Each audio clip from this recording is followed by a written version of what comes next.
भगवान के द्वार में भगवान को मांगने के लिए कभी नहीं गए।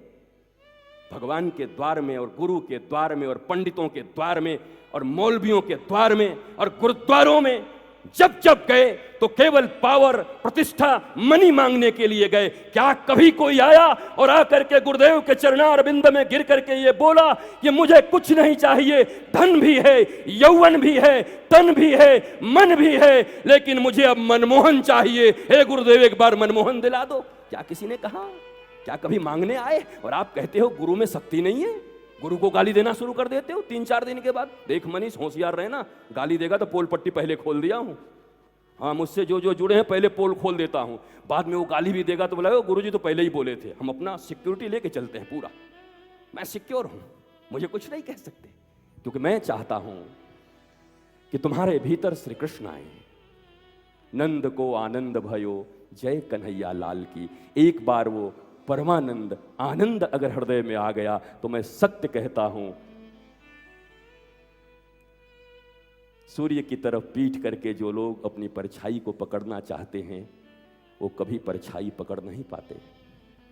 2 कदम आगे परछाई चलती है, पर जैसे ही सूर्य की तरफ वो मुड़ता है वैसे ही जिस परछाई के पीछे वो भागता था अब वही परछाई उसके पीछे पीछे भागती है। सूर्य ईश्वर और गुरु के प्रतीक हैं, परछाई यश, मान और अर्थ का प्रतीक है, संसार का प्रतीक है। जिसने संसार के लिए भगवान से और गुरु से मुख मोड़ लिया, ना तो उसे भगवान मिलता है ना संसार मिलता है। पर जिसने भगवान और गुरु की तरफ मुख कर लिया, अब संसार उसके पीछे पीछे चलता है। You are not loser, now you are chooser. अब तुम्हें जो लेना है वो लो, क्योंकि ये परछाई और जगत तुम्हारे पीछे पीछे।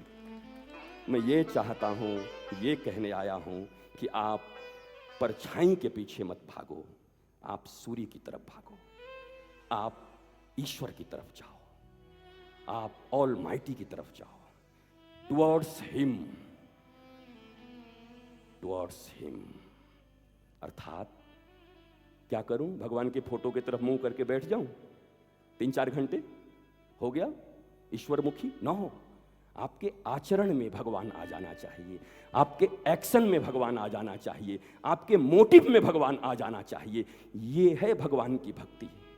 पूजा भक्ति नहीं हो सकती, उपवास भक्ति नहीं हो सकता, वृंदावन जाना भक्ति नहीं हो सकती, अरे वैष्णो देवी जाना भी भक्ति नहीं हो सकता। अरे तुम्हारे पास पैसे हैं, रुपए हैं, हेलीकॉप्टर से तुम कहीं चले जाओ, क्या फर्क पड़ता है? हजारों 10,000 रुपए के टिकट कटा के जाके तिरुपति बालाजी में पीछे से दर्शन कर आओ, क्या फर्क पड़ता है? क्या तिरुपति बालाजी तुम्हारे लिए बैठे थे तुम्हारे 10,000 के टिकट के लिए कि भैया 10,000 का टिकट कटाया, इसको तो आशीर्वाद देना ही पड़ेगा? बल्कि वृंदावन देखो, हम तो एक बार थे वहां पर, एक संत ने बड़ी अच्छी बात कही कि 4 प्रकार के लोग हैं। एक ऐसे लोग जो वृंदावन में जन्मे पर वृंदावन में रहते नहीं, बाहर चले गए नौकरी के लिए, वृंदावन में जन्म हुआ। एक ऐसे हैं जो बाहर में जन्म लिए पर वृंदावन में रहते हैं। एक ऐसे भी हैं कि जन्म भी वृंदावन में लिया और रहते भी वृंदावन में हैं। पर चौथा वो है, न जन्म वृंदावन में हुआ न वृंदावन में रहता है, पर उसका मन वृंदावन में रहता है। असली भक्त वही है, भले ही वृंदावन कभी नहीं गए पर मन तो वृंदावन में है। तन न जा पाए, पैसे की कमी हो सकती है, गरीब के घर में आ सकते हैं, कोई बात नहीं, मन जाने से कौन रख सकता है। और उनका नाम तन मोहन नहीं है। क्या है? कृष्ण का नाम बोलो, तनमोहन। अरे पूर्व प्रधानमंत्री को याद कर लो, याद आ जाएगा। मनमोहन, वो मन को मोहने वाले हैं, तन मोहने वाले नहीं है।